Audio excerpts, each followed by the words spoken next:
반갑습니다. 오늘은 설탕 중독에 대해서 말씀드리겠습니다. 요즘처럼 더운 날, 여러분들은 더위를 이기기 위해서 무엇을 많이 먹습니까? 혹시 아이스크림을 많이 먹진 않습니까? 팥빙수를 매일 먹진 않으십니까? 그러면서도 혹시 내가 설탕에 중독되어 있는 것은 아닌지 그렇게 생각해 보신 적은 없으십니까? 오늘은 우리 일상에서 너무나 흔하면서도 또 잊고 있는 설탕 중독에 대해서 말씀을 드리도록 하겠습니다. 설탕을 많이 먹으면 몸에 해롭다고 하는 것은 다 알고 있지만 어떻게 가장 안 좋은지는 잘 모르는 분들이 많이 있습니다. 오늘 몇 가지만 좀 찍어 드리겠습니다. 첫째, 설탕을 많이 먹으면 백혈구 속에 있는 단핵구가 감소합니다. 백혈구 속에 있는 단핵구라고 하는 이러한 세포는 최전방에서 적을 잡아먹는 그러한 군대, 백혈구인데 이 단핵구의 숫자가 줄어듭니다. 뿐만 아니라 백혈구가 크기가 또 작아집니다. 왜냐하면 백혈구가 포도당 구균을 잡아먹어야 되는데 설탕을 많이 먹으면 백혈구가 포도당 구균을 잡아먹지 못하기 때문에 백혈구의 크기가 자꾸 작아집니다. 다시 말해서 백혈구의 숫자도 줄어들고 크기도 작아진다. 백혈구가 우리 몸에 면역 기능이 있지 않습니까? 적과 싸워서 이기는 강력한 군인, 전투하는 군인, 군사 역할을 하는 것이 백혈구인데 설탕을 많이 먹으면 백혈구 자체가 망가진다는 것입니다. 그래서 아무리 입에 단 음식을 맛이 있어서 먹더라도 이거를 먹으면서 내 속에 백혈구의 숫자가 적어지고 백혈구의 크기가 작아진다고 하는 것을 잊으시면 안 됩니다. 우리가 단맛을 좋아하는 이유가 있죠. 사람이 단맛을 다 좋아하는데 특히 단맛을 좋아하는 이유를 자세히 보면은 단맛을 먹으면 힘이 나는 겁니다. 힘이 나죠. 에너지가 생기는 것입니다. 사람이 우울증에 빠지거나 기분이 좀 안 좋거나 비가 와서 기분이 자꾸 깔아지거나 그럴 때에 보통 초콜릿을 먹지 않습니까? 초콜릿은 사실 굉장히 단 음식입니다. 그럴 때 왜 초콜릿을 먹느냐, 왜 먹으라고 하느냐 하면은 이러한 초콜릿을 먹으면 힘이 나기 때문입니다. 우리 뇌 속에는 세로토닌이라고 하는 호르몬이 나오죠. 세로토닌이라고 하는 호르몬은 행복 호르몬입니다. 이 세로토닌이 적당하게 분비가 되면은 원기가 나고 에너지가 나고 눈에 빛이 나고 힘이 나고 피로감을 모르고 행복해지는 그런 멋진 호르몬이 세로토닌 아닙니까? 그런데 이 세로토닌의 분비가 떨어지면은 분비가 잘 안 되면 사람이 우울증에 걸리고 깔아지고 무기력해지고 표정이 없어지고 좋은 게 없어질 것이죠. 그렇게 될 때에 세로토닌을 조금 공급을 해주면 이렇게 힘이 솟아나는데 이 설탕의 단맛은 마치 세로토닌을 분비해 주는 것과 똑같은 효과를 내고 있다는 것입니다. 그래서 단맛을 먹어주면 세로토닌이 분비되는 것 같은 효과가 있기 때문에 힘이 나고 에너지가 나는 것이죠. 그래서 사람이 깔아지고 기분이 우울해지고 또 처질 때에 무기력해질 때에 이렇게 초콜릿 같은 것을 많이 먹어왔다. 그래서 민간에서는 막 기분이 처지면 초콜릿이나 하나 먹어라 이렇게 한 것입니다. 이런 면에 있어서 단맛이 힘을 내게 하고 사람을 액티브하게 하고 비비들리하게 만들어주는 데는 생동감 있게 만들어주는 데는 플러스적인 효과가 있지만은 사실은 설탕의 해독도 많이 있는 겁니다. 제가 제일 서두에 말씀드린 백혈구에 대한 얘기를 잊지 마십시오. 설탕을 많이 먹으면 설탕에 중독이 되면 백혈구가 다친다. 백혈구가 어떻게 다치느냐 하면 백혈구 속의 단핵구 숫자가 적어지고 백혈구의 크기가 작아진다. 그렇게 되면 적과 싸워서 이겨낼 수 있는 저항력, 에너지 자체가 줄어든다. 우리 몸의 군인이 파괴되고 있다. 그런 뜻입니다. 그럼에도 불구하고 우리는 설탕을 많이 먹죠. 설탕을 많이 먹는다고 할 때에 내가 설탕을 안 먹는다고 생각하는 사람들이 많이 있습니다. 그러나 실제로 우리는 설탕을 가공된 형태의 설탕을 많이 먹고 있습니다. 복숭아 통조림 같은 경우에 통조림을 먹는다고 생각하지만 실제로는 그 중에 20%가 설탕입니다.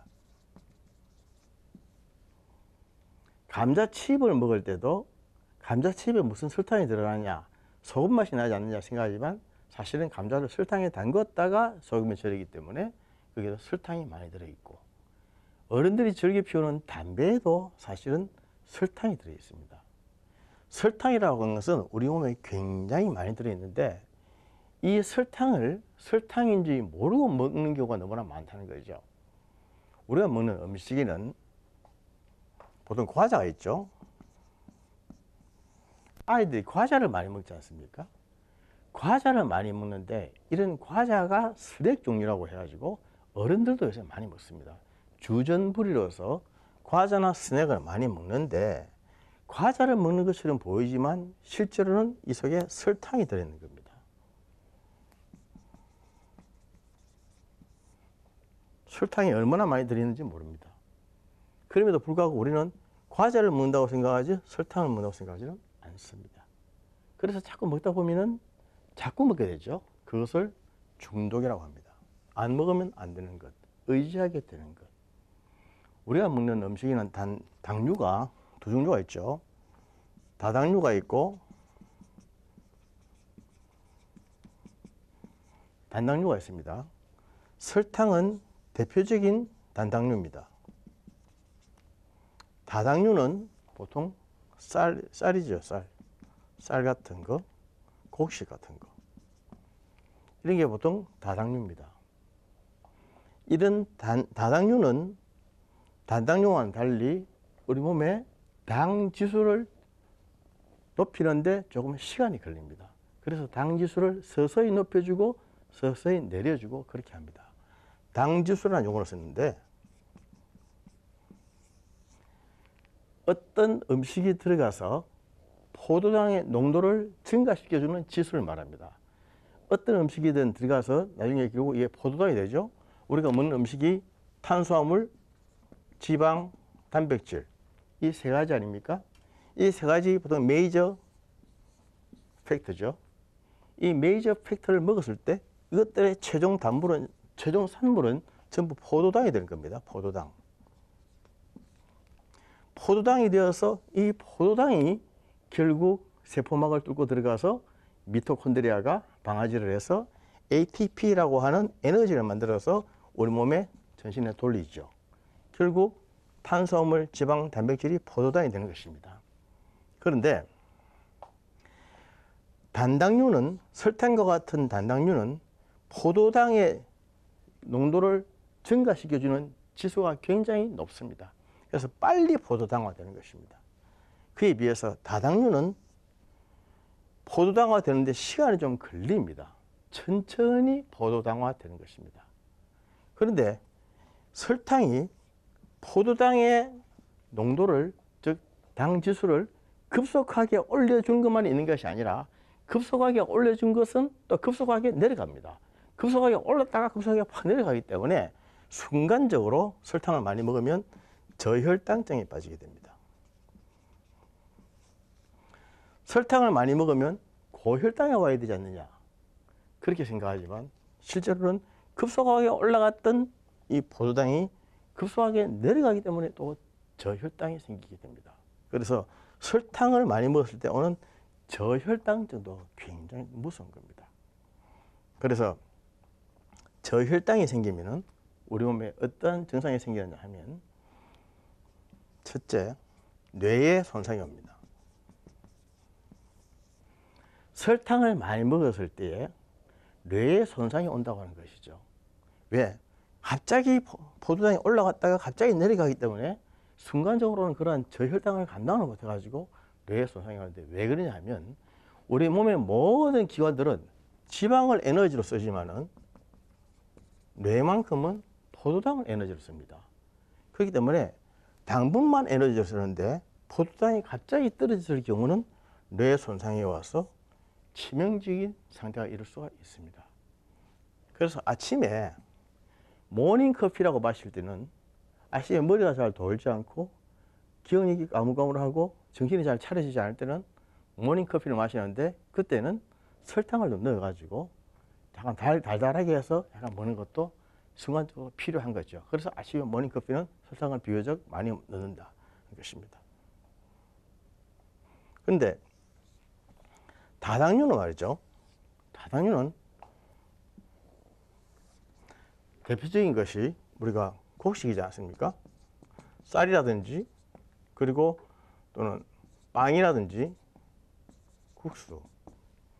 쌀이라든지 빵이라든지 국수, 이러한 것들은 물론 이것이 나중에 포도당이 되기는 되지만은 포도당이 되는 지수가 떨어지기 때문에 시간이 좀 걸려서 당 지수로 볼 때는 우리가 보통 한 50에서 60 정도로 봅니다.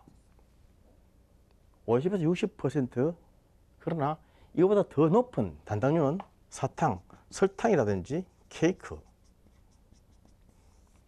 이런 종류의 음식을 먹으면 당 지수가 높기 때문에 한 70에서 80 정도 또는 그 이상이 될 수도 있습니다. 이런 음식이 갑자기 확 들어가면은 당 지수가 확 올라가기 때문에 갑자기 포도당화 되면서 혈관 속에 피가, 당분이 진한 피가 흐르게 됩니다. 그렇게 되면 이러한 것들을, 이 당지수가 급히 올라간 것을 빨리 식혀주기 위해서 우리 몸에서는 인슐린을 많이 분비를 하게 되는데, 인슐린을 많이 분비하게 되면은 결국 인슐린을 분비하는 것이 췌장이기 때문에 췌장에 무리가 와서 췌장에 병이 들어서 췌장에 란게르한스섬에 있는 베타셀이 망가지면서 당뇨가 생기게 됩니다. 다시 말해서 이런 당 지수가 높은 음식, 설탕이나 케이크 같은 이런 단당류 음식을 많이 먹으면 많이 먹을수록 우리가 당뇨가 올 수가 있다. 뿐만 아니라 인슐린은 우리 몸속에 지방화를 촉진합니다. 지방화. 우리 음식에 들어가서 인슐린이 글리코겐으로 근육 속에 쌓이는 것보다도 더 많은 부분을 지방으로 만들기 때문에 결국 우리 포도당이 지방이 되는 것입니다. 탄수화물, 지방, 단백질. 탄수화물, 지방, 단백질, 이 세 가지의 3대 영양소, 이 세 가지의 음식들이 최종 산물이 포도당이라고 했는데, 그 포도당으로 되고 남은 것은 전부 지방이 되는 겁니다. 지방. 지방이 지방되는 것은 당연하고 단백질이 지방화되는 것은 조금 덜하지만 탄수화물이 지방화되는 것은 굉장히 심합니다. 그래서 술도 한 방울 안 마시고 육고기도 안 먹는 사람들이 고지혈증이 오고 고콜레스테롤증이 오고 동맥경화가 오고 또 혈압이 올라가고 똥배가 나오고 살이 찌고, 왜 그런지 모르겠다. 나는 도대체 술도 안 마시고 기름기도 안 먹는데 왜 내가 고지혈증인지 모르겠다. 그렇게 말하는 사람들의 대부분이 탄수화물을 많이 먹어서 그렇습니다. 탄수화물이 결국 포도당이 되고 포도당이 되어서 세포 안에 들어가서 분해되고 남은 것들은 전부 지방이 되는데, 이때 만들어지는 지방은 대부분 중성지방입니다. 중성지방이 트리글리세라이드라고 해서 고지혈증의 원인이죠. 중성지방이 되면은 이것 때문에 결국 혈관 속에 탁한 피, 기름기가 줄줄 흐르는 그런 피가 흐르게 돼서 혈관이 망가지게 됩니다. 혈관이 망가지게 되면 결국 동맥경화증, 고혈압, 혈관성 질환이 오죠. 우리 몸의 혈관의 대표적인 것이 심장과 뇌라고 했지 않습니까? 뇌혈관이 막혀지는 것이 뇌경색, 심장혈관에 막혀지는 것이 심근경색증. 어느 것이나 결과는 마찬가지다. 그렇게 말했죠. 결국 이런 설탕을 많이 먹으면 이런 병까지도 오게 된다고 하는 것입니다. 설탕만 많이 먹는 것이 아니라 지방질을 많이 먹는 것이 되는 것입니다. 기름기를 많이 먹는 겁니다. 우리가 한여름에 지금 많이 먹는 단팥죽이라든지 아이스크림, 단팥죽을 먹으면서 우리는 얼음을 먹는다, 또 그 팥을 먹는다, 그렇게 생각하지만 실제로는 그것이 얼마나 단 음식인 줄 아십니까? 그 속에 단팥죽 속에 얼마나 단지 아십니까? 우리가 당지수를 아까 말씀을 드렸는데 당지수가 70, 80 이상 되면은 내가 먹을 때에 굉장히 달다라고 느낍니다. 음식을 굉장히 달다, 너무 달다 느끼면은 90 이상 넘어가는 것이고, 음식이 좀 달다 이렇게 말하면 7, 80 올라갈 겁니다. 그런데 단지 안 단지 모르겠다. 쌀, 밥이라든지 빵이라든지 뭐 국수 이런 것은 달다고 못 느끼죠. 이게 이제 50 정도 되는 것이고, 콩 종류 이 정도는 한 25 정도가 되는 겁니다. 우리 당지수가 좀 낮은 것을 많이 먹으면 몸에 건강에 좋고 안전하게 되는데, 당지수가 높은 것이 대부분 다 여름에 단팥죽과 팥빙수죠. 팥빙수와 아이스크림. 팥빙수와 아이스크림은 굉장히 달지 않습니까? 물론 겨울에 먹는 단팥죽도 굉장히 달죠. 단 팥죽이라고 말합니다. 단 것. 이 단 음식에 우리가 달다고 느낄 정도 같으면 7, 80% 이상의 그 당 지수가 높은 음식들입니다. 이런 것들이 들어가면은 이렇게 되는 거예요. 아까 제가 그 저혈당에 대해서 잠깐 말씀을 드렸는데, 우리가 저혈당에 빠지게 되면은 사람이 불안해지고 초조하게 됩니다. 불안과 초조.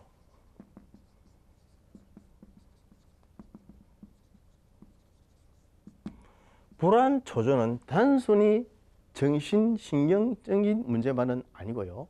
불안, 초조는 혈당에 있어서 그 농도의 문제이기도 합니다. 그래서 피 속에 설탕, 당분이 떨어지면 사람이 불안해지고 초조하게 됩니다. 당분이 떨어진다고 하는 것이 아까 말씀드렸듯이 단당류의 설탕 종류의 음식을 갑자기 많이 먹으면 갑자기 올라갔다가 갑자기 내려가기 때문에 일시적으로 갑자기 확 떨어지는 저혈당에 빠지는 경우가 굉장히 많다는 거죠. 그래서 저혈당에 빠지게 되면 불안하게 되고 초조하게 되는데, 우리 몸에서 불안과 초조의 증상이 생기면은 이것을 막아내기 위해서 부신 피질에서 아드레날린이라고 하는 호르몬이 많이 분비가 됩니다.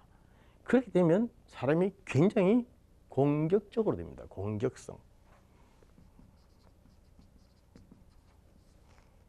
순간적으로 불안과 초조했는데 이것을 이겨내기 위해서 우리 몸 내에 디펜스 메커니즘으로서 아드레날린이 분비가 많이 되면서 갑자기 사람이 굉장히 과격하게 되고 공격적이 됩니다. 그래서 입에서 뱉어내는 말이 막 강하고 또 거친 말들이 나오고 행동이 폭력이 되고 이렇게 되는 거예요. 공격성은 바로 폭력 아닙니까?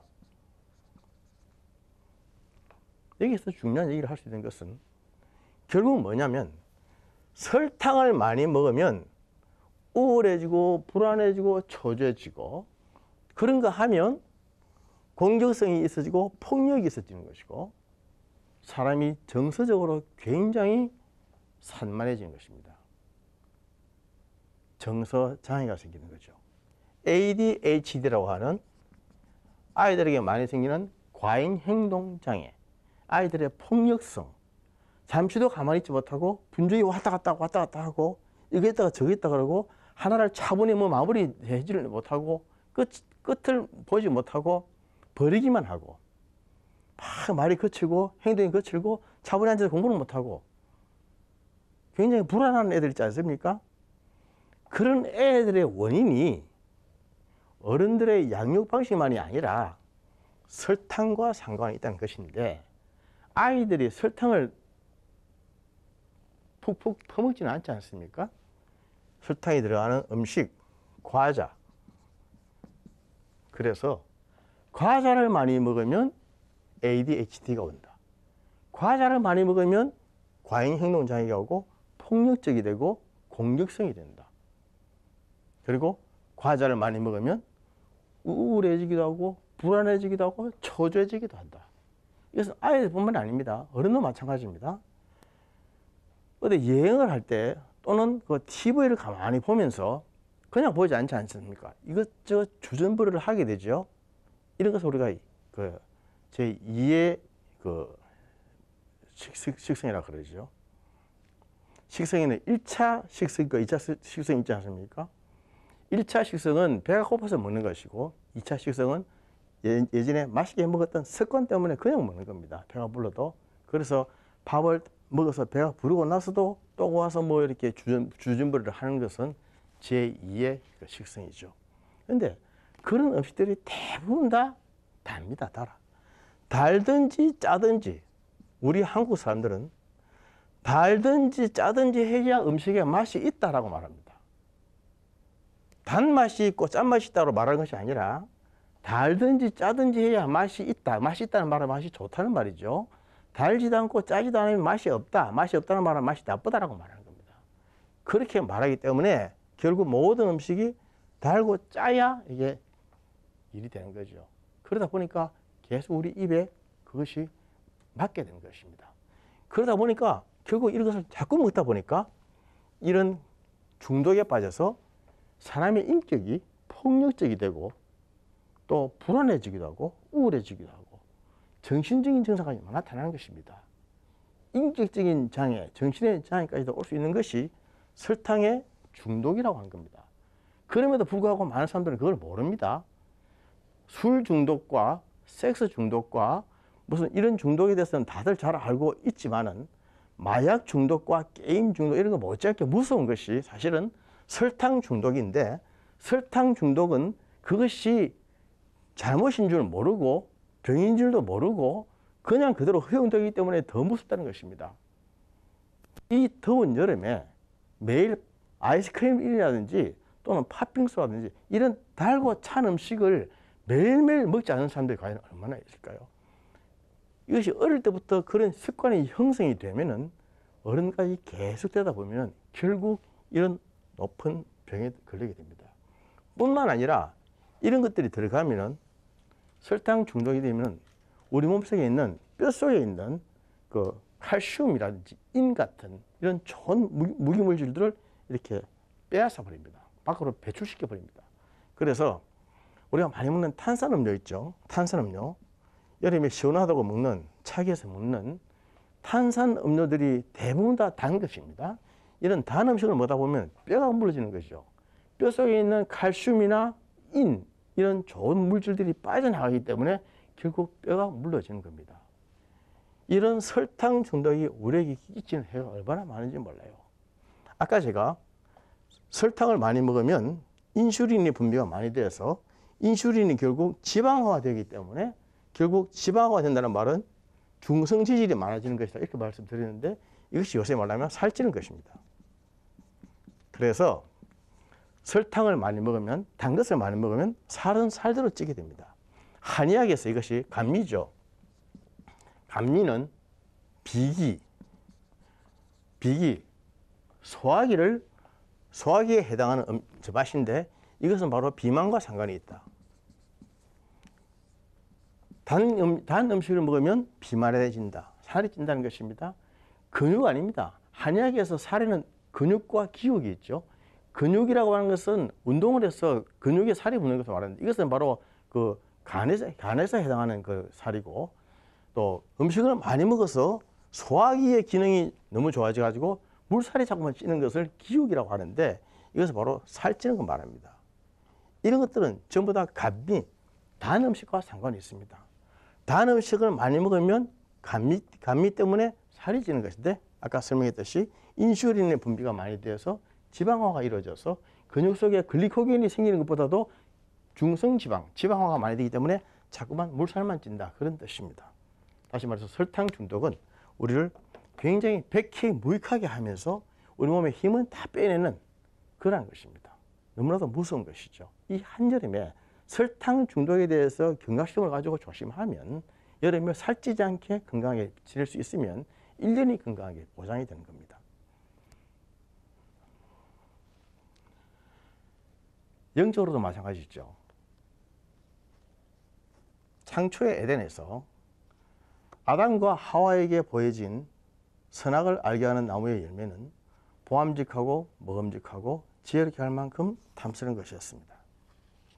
항상 그런 탐스러운 것, 달콤한 것, 맛있는 것, 사람은 그런 것에 유혹받습니다. 맛이 없는 음식과 매력 없는 이성에게 유혹당하는 사람은 아무도 없다. 그런 말이 있죠.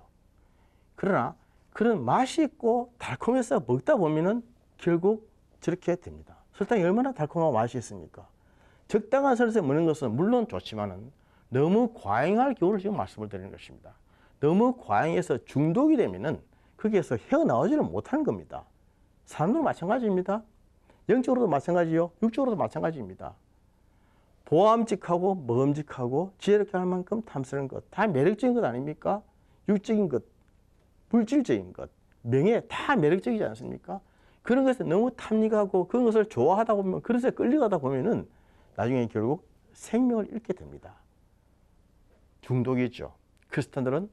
크리스찬들은 설탕 중독의 무서움을 아는 사람들, 영적으로 세상에 중독되는 것, 세상의 달콤한 맛, 그러한 매력, 그런 것에 빠지는 것의 위험을 아는 사람들, 그래서 자기 자신을 지켜서 그런 것에 빠지지 아니하도록 매일 경계하고 말씀으로 자신을 쳐서 굴복시키는 사람들, 그런 사람들입니다. 그렇게 할 때에 영적으로, 육적으로 건강해질 것입니다.